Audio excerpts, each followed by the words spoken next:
Друзья, всем большой привет! Вы только посмотрите, какую красоту и вкусноту мы с вами сегодня приготовим. Это вкуснейшие сдобные булочки с апельсиновой начинкой.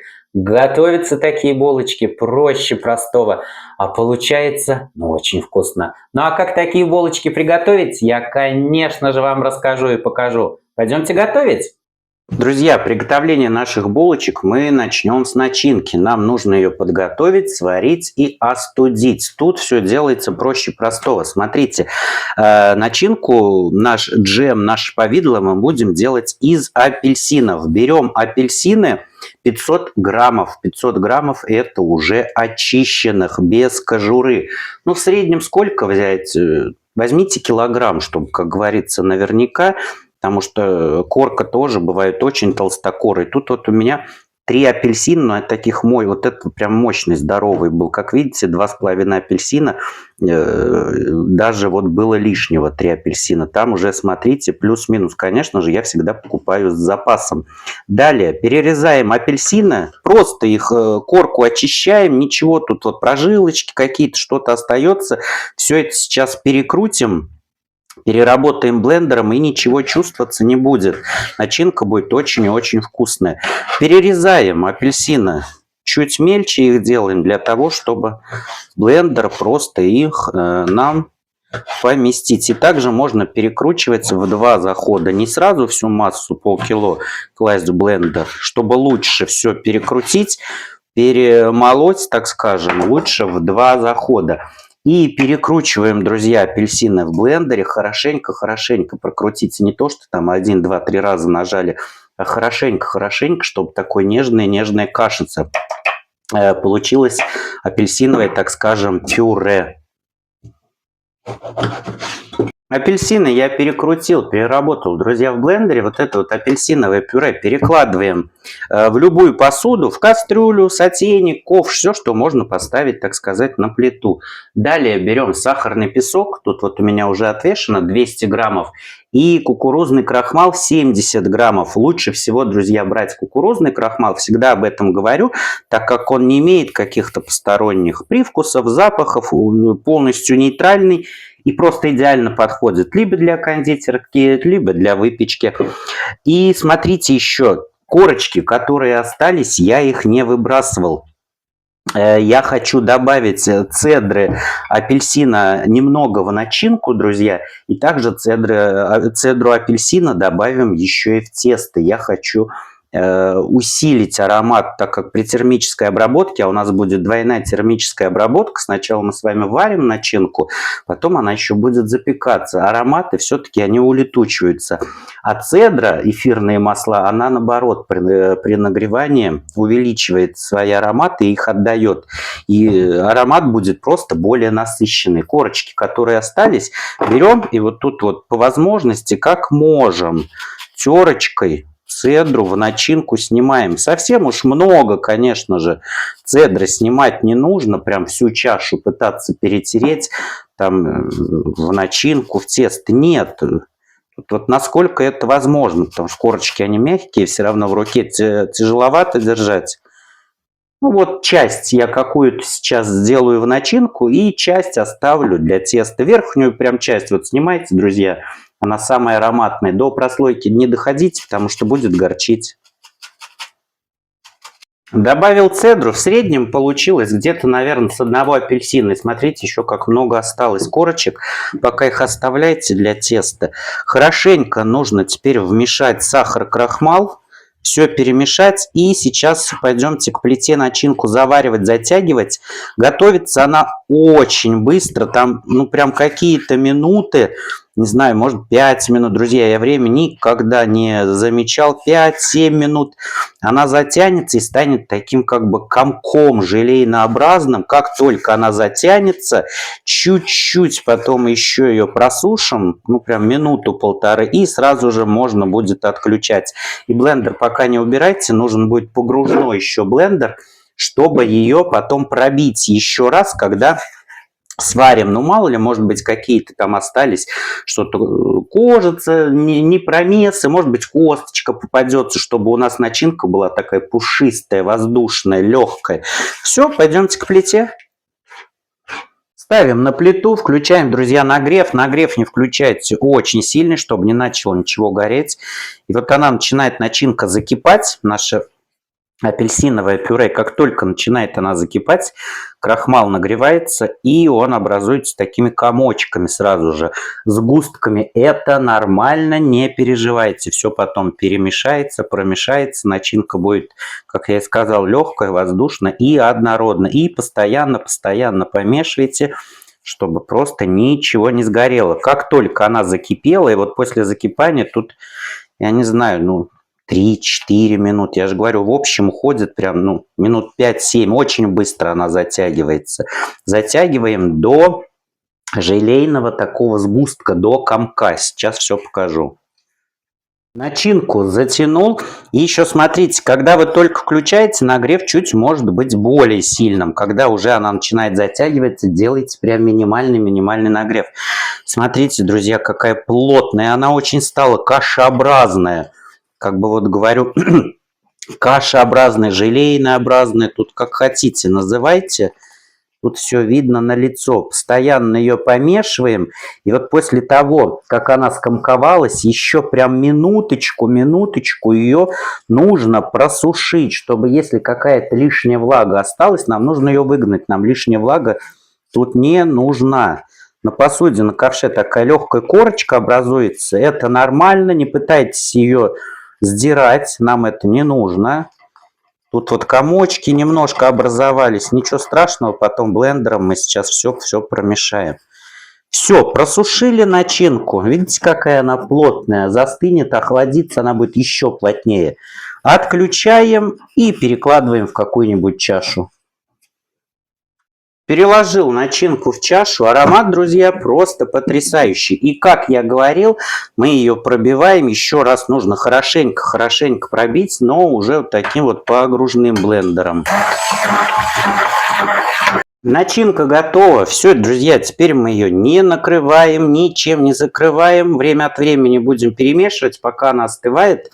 Остывает она достаточно быстро, пока ставим тесто. Пока тесто подходит, она как раз остынет. И чтобы она у меня остывала побыстрее, я наливаю холодную воду в чашу.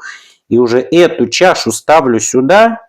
Тихонечко она у меня вот так вот, так скажем, в свободном плавании. Время от времени, как я еще раз повторяю, просто ее перемешиваем. И она очень-очень быстро у нас остывает.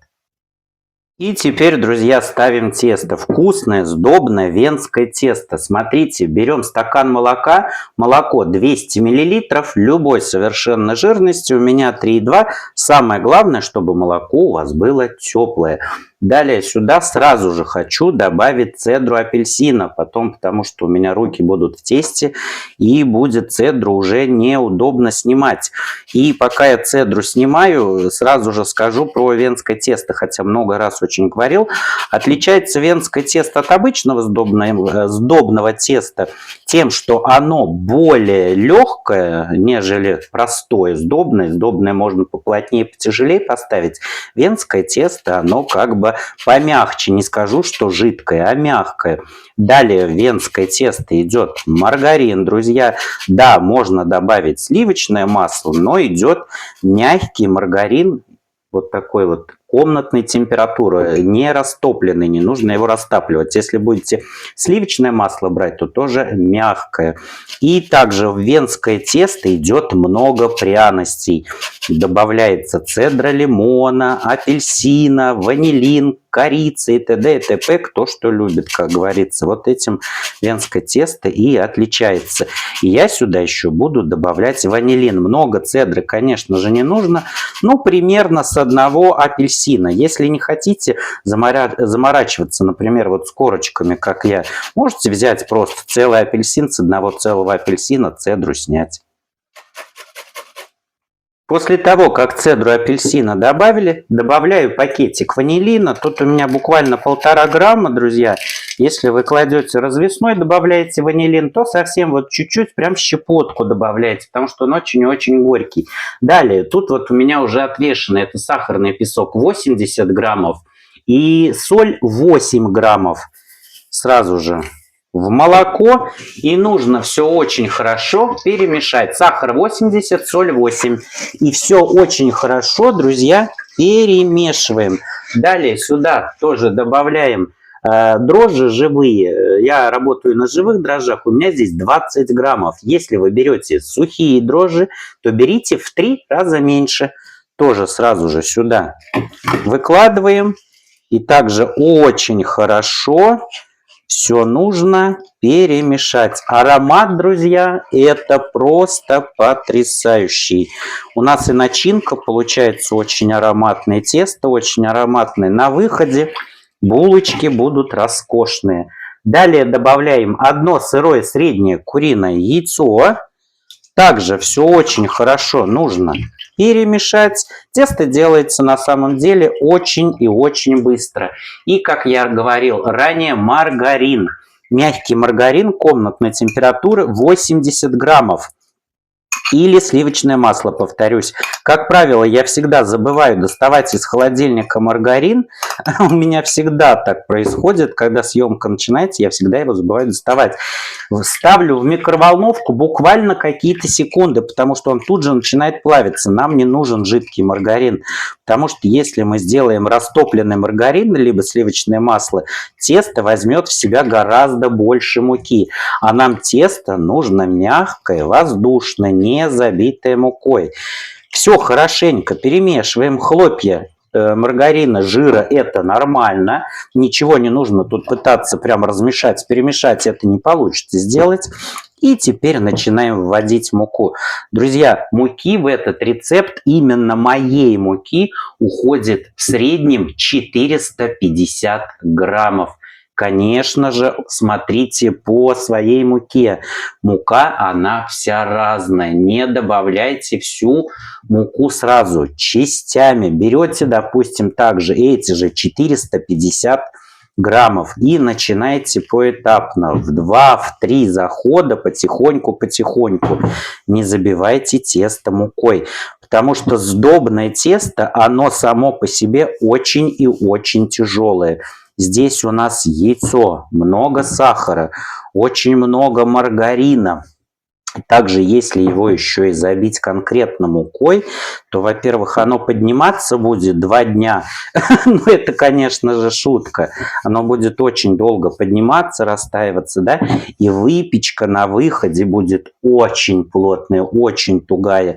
А нам нужно сделать, чтобы изделия получились воздушные, чтобы выпечка была очень вкусная, легкая, воздушная, пористая.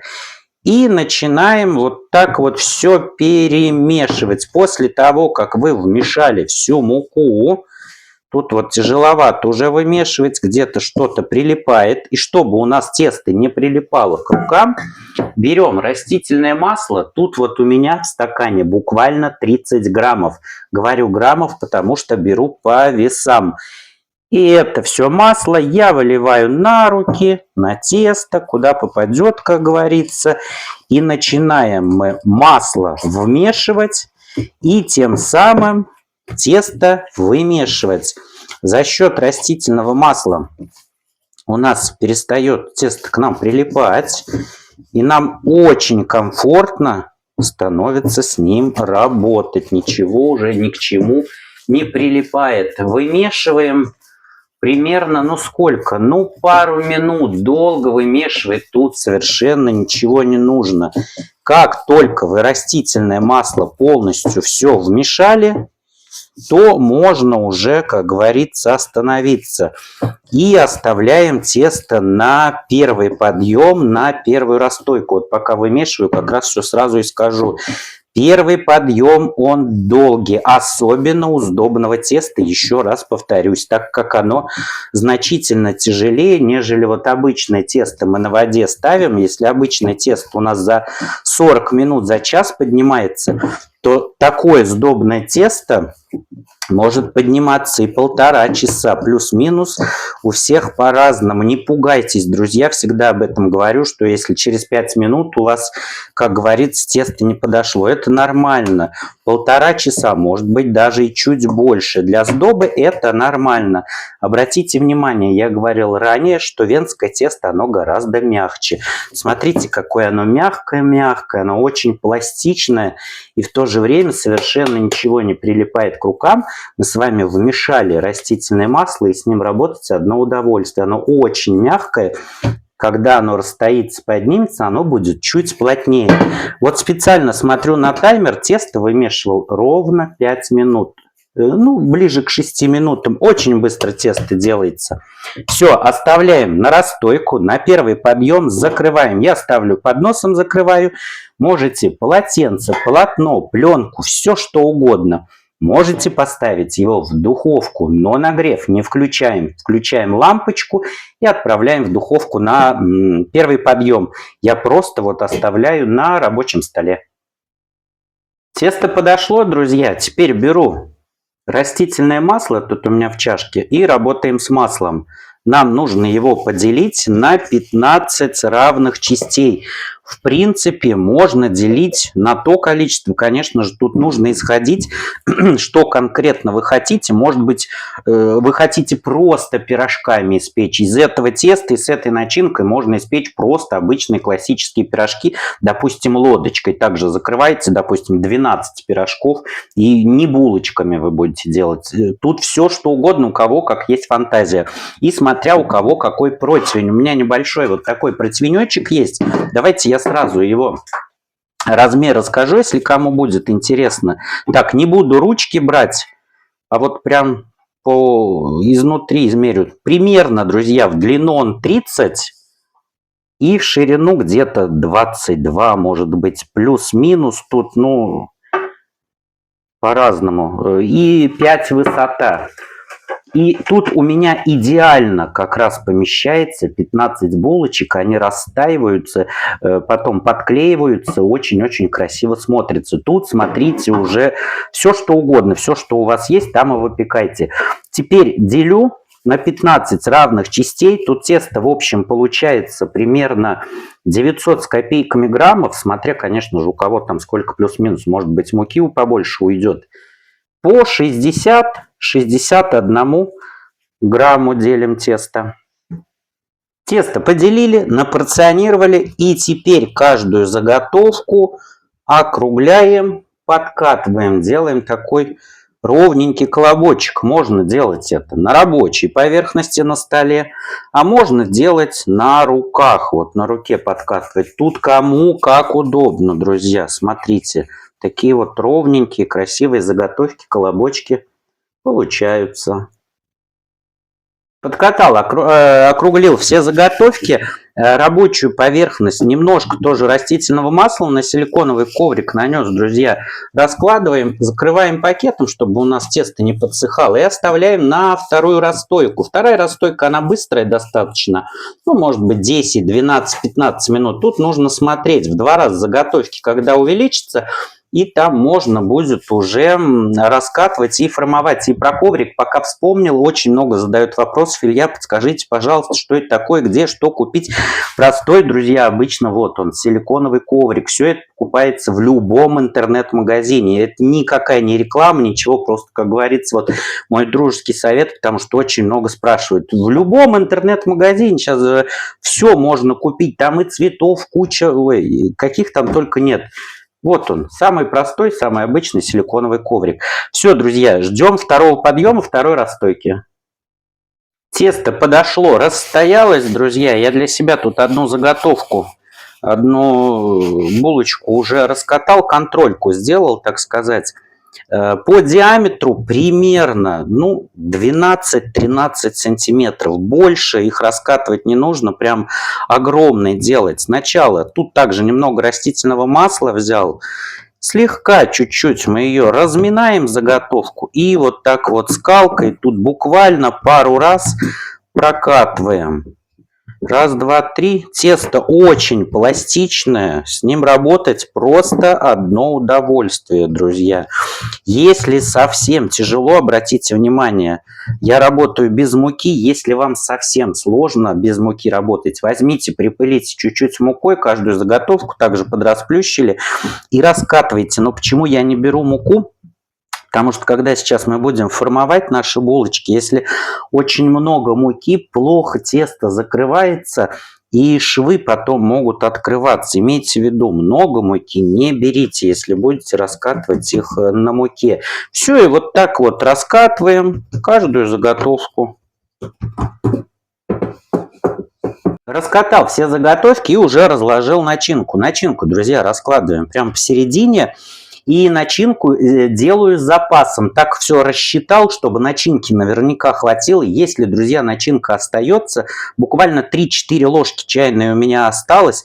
Не нужно ее раскладывать. Прям видите, что очень много. Не нужно стараться всю ее разложить, чтобы потом у нас ничего не трескалось и не лопалось. Тут буквально прям вот по целой такой хорошей чайной ложке раскладываем начинку. Далее удобнее всего делать роликовым ножом. С 4 сторон делаем просто вот так вот надрезы. Можно обычным ножом, тут кому как удобно, но обычным ножом я не буду резать просто силиконовый коврик, друзья. Вот так вот делаем. Обычно просто 4 надреза на каждой заготовке. Все, сделал надрезы на каждой заготовке. Теперь осталось нам сформовать булочки. Друзья, тут все проще простого. Смотрите, идем по часовой стрелке.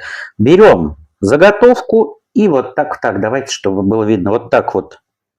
И закрываем начинку. Делаем нахлест. Вот тут вот петля получается. Такой кармашек.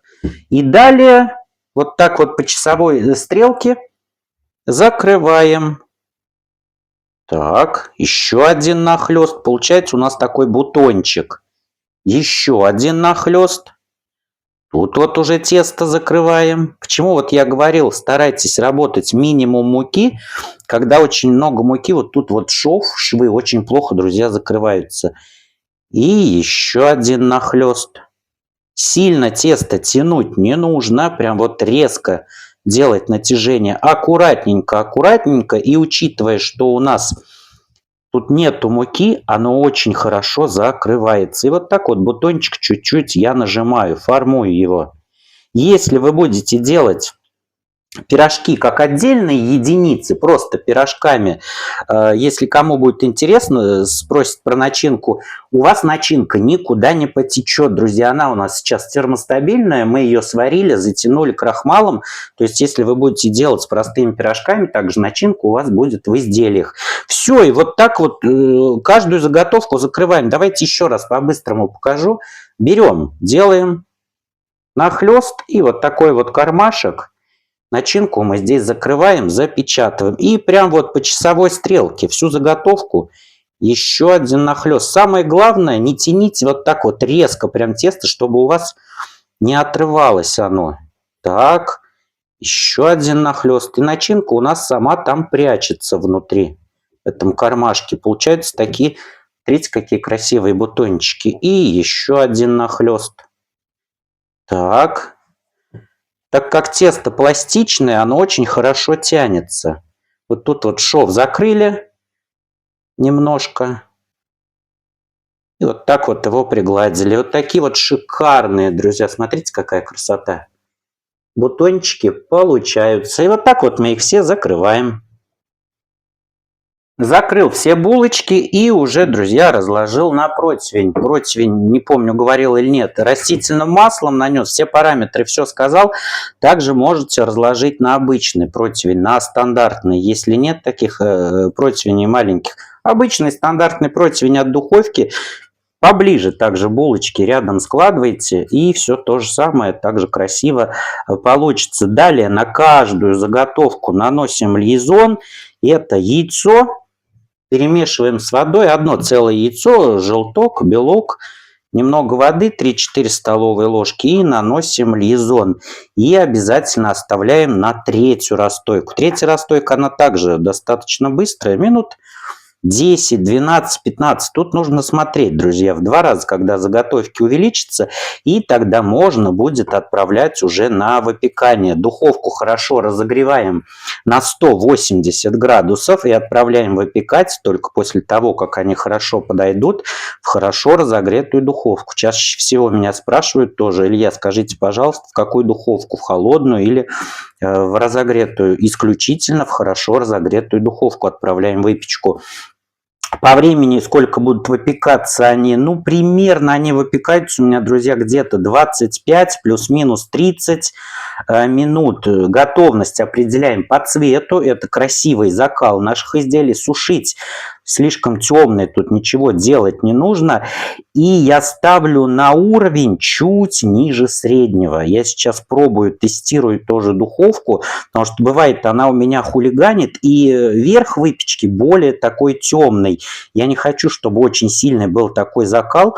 Чуть ниже среднего ставлю на уровень, потому что булочки высоко поднимаются, тен близко нагревательный элемент, и они очень быстро начинают темнеть. Тут смотрите по своим духовкам. Если у вас духовка не хулиганит, ставьте в середину. Тут все индивидуально, нужно пробовать, нужно тестировать. Все, друзья. Нанес практически на каждое изделие, на каждую заготовку лизон, оставляю на расстойку. Сейчас все испеку и вернусь к вам уже с готовым результатом. Булочки, друзья, готовы. Вы только посмотрите, какая это получилась красота. Кстати, почему-то свет падает, и издалека они кажутся такими темноватыми, а на самом деле нет. Давайте вот поближе я поднесу. Я их сильно не запекал. Почему-то свет падает и кажется темноватые. Смотрите, друзья, какая это красота. Слегка у меня противень остыл. Я дал ему чуть-чуть остыть, чтобы руки у меня смогли держать. Не стал их даже доставать из противня. Мне просто жалко. Посмотрите, какие они красивые, очень эффектные. Одну булочку я тут с краю попытался достать. Давайте я вам покажу поближе. Смотрите, друзья, какая прелесть. Они просто роскошные, пышные, воздушные. Посмотрите, друзья, какая красота. Давайте разломим одну булочку. Я сейчас постараюсь. Самое главное, мне просто не обжечь руки, так как джем все-таки еще такой, ну, достаточно горячий. Сейчас, друзья, покажу. Посмотрите, какая это прелесть.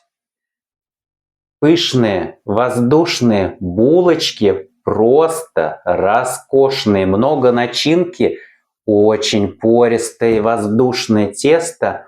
А аромат словами не передать, друзья. Это очень вкусно. Я вам очень рекомендую приготовить такую вкуснятину. Вы знаете, яркие апельсиновые ноты. И идет тут же сразу ванильные ароматы. И все это вместе, тут невозможно подобрать какие-либо эпитеты. Просто это очень и очень вкусно, друзья. А готовится все проще простого. Вы видели все сами. Как я уже ранее сказал, пожалуйста, вы можете делать пирожками. Просто обычные классические пирожки. Это будет еще проще. Пора, друзья, заканчивать, но прежде я, конечно же, вам говорю огромное-огромное спасибо за ваши лайки, просмотры и комментарии. Да и просто, друзья, огромное вам всем спасибо, то, что вы со мной и вы у меня есть. Ну и, конечно же, я всем вам желаю самого-самого приятного аппетита и самого-самого приятного чаепития. Обязательно такой вкуснятину приготовьте, и у вас у всех все получится. Ну а я с вами не прощаюсь, а всего лишь навсего говорю вам до свидания. Всем пока-пока, всем до скорых встреч, пока!